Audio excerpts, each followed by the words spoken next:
Good evening and salutations, my B&B fans. So, start off with the Forsters. I lost count, but I think we're on day 5th of Steffi and her continuous, constant rant. Okay? This is day 5th of her just going on and on and on and on and on about the same subject. The same subject. I'm watching this and I'm like, sweetheart, you're using different words to say the exact same thing. And you've been doing this for 4 days in a row now. Taylor comes in and Taylor's like, listen, you don't need to sit there and have pressure on him. He's going through a lot. You don't need to sit there and do that. Well, I'm not trying to add pressure on him. I'm trying to get him to see that we're better. He needs to be with his real family, and on and on and on and on and on. It's just like, oh my god! Like after a while, I was just like, so this is what it turns into now. This it has turned into a Steffi show because it must have turned to a Steffi show because she's the only person that I just see consistently talking, regardless of how many people are, regardless of Taylor being like, can you just give this man a 5 minute breather? Finally, and I mean finally, after 10 minutes, she decides to give Taylor the room. And of course, she's like, well, you gotta sit there and say how you feel, and you gotta sit there and listen to her because and once again, when she's not bashing Brooke, she's sitting there talking about how much, our family's better than, you're better off being with us. And of course, she can't help herself, or she just start giving a damn, constantly pushing Ridge and Taylor together. She's so much of a better woman for you than Brooke is. She's loving, she's this, she's that, blah, blah, blah, blah, blah.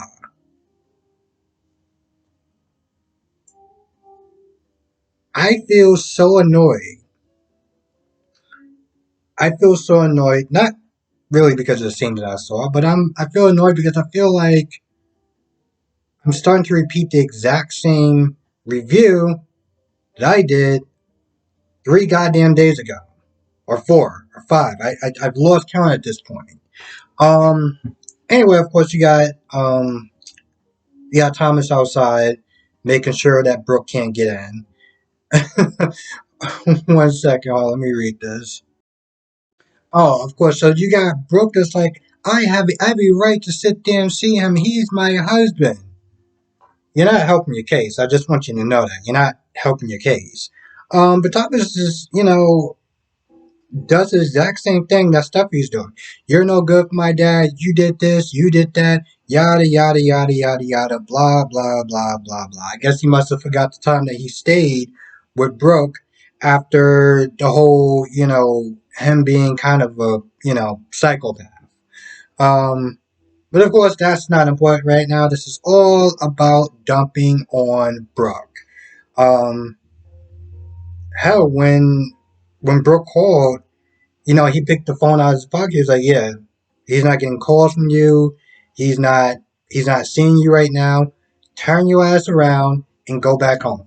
He made sure that she didn't get past. There's one point where she tries to push past him, and he's like, "Oh, were you gonna sit there and try to push me off a cliff again? Because that didn't work. That didn't work out so well last time." I was like, "Wait. You telling me that this woman pushed him off a cliff? Tell me there was a good reason behind why Brooke pushed him off a cliff. It must have been a good reason. I'm assuming it must have had something to do with protecting her daughter from Thomas. Because that's the only way I could sit there and see them justifying that. Anyway, she finally leaves, and Steffi comes there right after, and Thomas tells Steffi what he what he did, And she's like, "Oh, great job," and stuff like that. And so they're all like, "Oh, well, we got to sit there and make sure we find ways to keep Brooke away from, away from dad or whatever, give him some time and everything like that to kind of sort out his feelings." I'm like, no one has really given this man a lot of time. No one. I mean, Taylor Taylor's been very passive aggressive about it and only said a couple of words.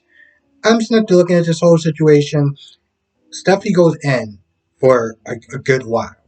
And you would sit there and think that Taylor would be a little more aggressive, like, Steffi, you need to sit there and kind of just calm this down, let him breathe for a little bit. Like, really be kind of adamant about it. But honestly, to tell you the truth, I have to say, I just kind of noticed that, Taylor's been like, no, don't really do that to your father. Let him sit there and take time to think. And then Stephanie says something, and then she just keeps going. And then Taylor, and even today in this episode, Taylor, I don't really like. A lot of the times, she just kept being like, I'm like, Taylor, your daughter is constantly putting pressure on your ex husband. This will be the time to do more than just facial expressions, like actually say something. No, no, this is working out for you. You're just gonna just sit back and just let it happen because this. Okay, cool, all right. Because that's what a normal person would have did. A normal person would have did something other than all those other stupid facial expressions she was making. A normal person would be like, I know it's your house, but you need to give this man some time to think. So when Steffi was like, well, we need to give him some time or whatever, I was like, really, Steffi? Really? You want to? So anyway, while that's going on, Ridge asked Taylor, what do you think about, what do you think about my marriage or my relationship? Seriously? You asking her? You were okay. So Taylor says exactly how she feels. Brooke isn't worthy of him. She cheats. She cries, and then it's all forgiven until the next time it happens. Rinse and repeat, pretty much. So after that, you know, Ridge, gets closer to her, and he's about to kiss her, and then Taylor says something like she stops it, and she's like, "I can't do this with her." I'm sitting there thinking, okay, you know what? He's in a very vulnerable place right now, and you're respecting that, and you are not going to, have him do something that he may regret because, in the moment, he's feeling very low. But then she says something, I don't exactly remember what she said, and, Red is like, well, what if everyone's right? What if I belong with you? And I'm like, this is partly what happens when you have your kids and Taylor being very passive aggressively telling you that Brooke is bad, this, that, and the third. Now, if you would just, I don't know, went somewhere else, went to Genoa City, okay? If you went anywhere else, you would have took some time, you would have came back, and would just decided, all right, cool, I'm gonna be with Taylor, cool. I mean, it's kind of a very hot turnaround, but whatever. Um, but you had everyone sitting there being on your ear, and then you're just like, well, what if everyone's right? And then you kiss her, and then they start, and then of course you can tell that they're going to kiss because they do the music, which I'm not going to lie was not as funny.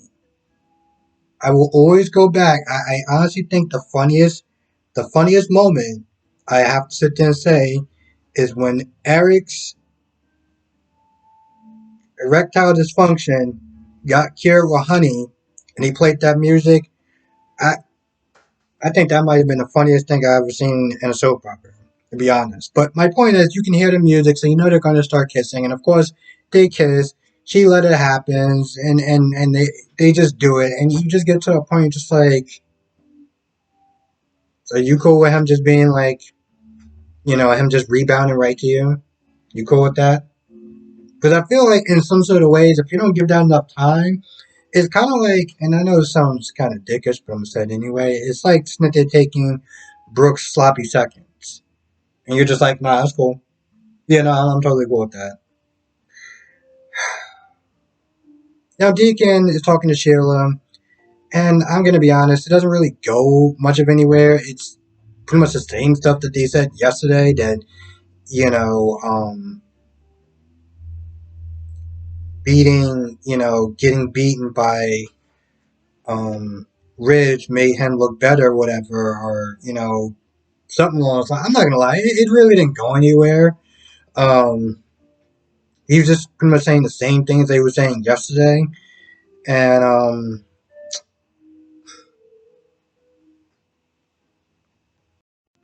yeah, all it is held back to sit there and make him look better. And Sheila is just, laughing it up and just being all happy. And to be honest, it didn't really go anywhere. So it was like, eh. I actually liked Deacon too. So I was a little kind of disappointed that it didn't really go anywhere. Um, and when I saw the thumbnail a little bit, I thought Hope was going to be there talking to Deacon. And I was like, all right, cool. So this is gonna be interesting. Which is like, wait. So you find out that your dad has gotten the crap kicked out of him by your stepdad. And I get you want to sit there and be there for your mom, but you didn't have the slightest urge to sit there and be like, well, let me check on him. Let me make sure he's okay. Let me make sure that, he's not too hurt or worse or anything like that. You're just like, no, I gotta sit there and be there for my mom, for emotional support.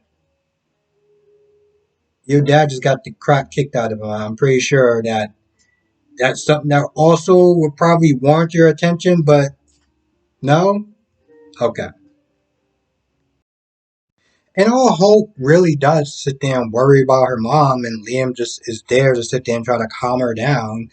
And, Hope is just like, oh, well, I hope they're able to sit there and work everything out and get back to normal. And, you know, like he has to be there and he has to sit there and forgive her or forgive her or something like that, or he needs to forgive her. And I'm like, I get that your team broke her and everything like that, but you got to sit there and try to understand where Ridge is coming from. You want them to just reconcile and just get back together like nothing happened. Like, for your mom's sake, but Ridge is hurting, and you're just like, oh, wow, I just hope that he forgives her. Like, really? Really? You're cool with that?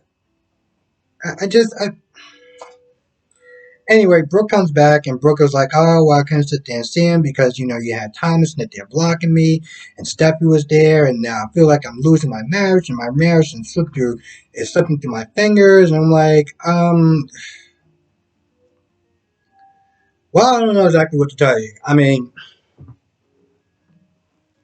it's very debatable on this situation as far as your marriage being over, you causing a lot of damage to make your marriage, and a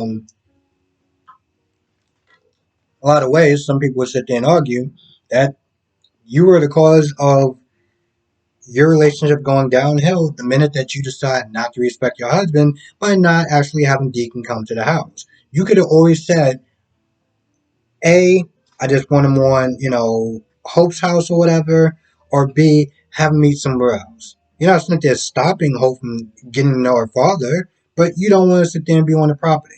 At the very least, the house. But no, you didn't do any of that. So things happen, and you wind up kissing him. You wind up staying in the bed with you. You could have sat there and tried to explain all of it. I mean, it still would have ended up badly, but you covered it up for so long that on top of that, this isn't the first time that she cheated on him.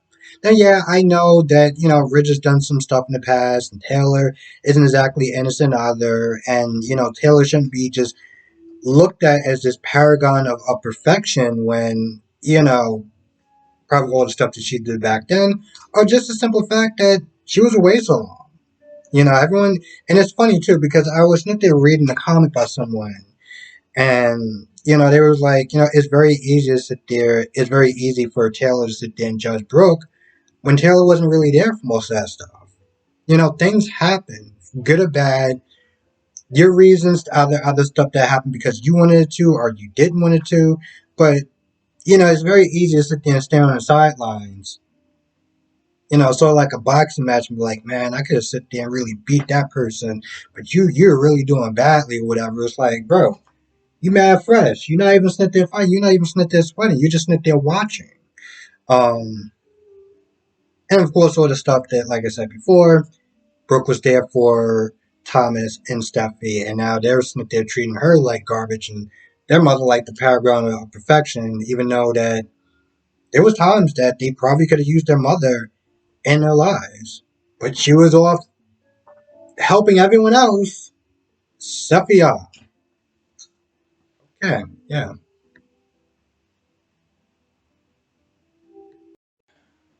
I think that's about it.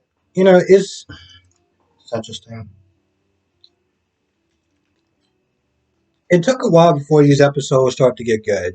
It really did. When I first started watching it again, it was like, all right, this is kind of interesting, but it's also kind of slow.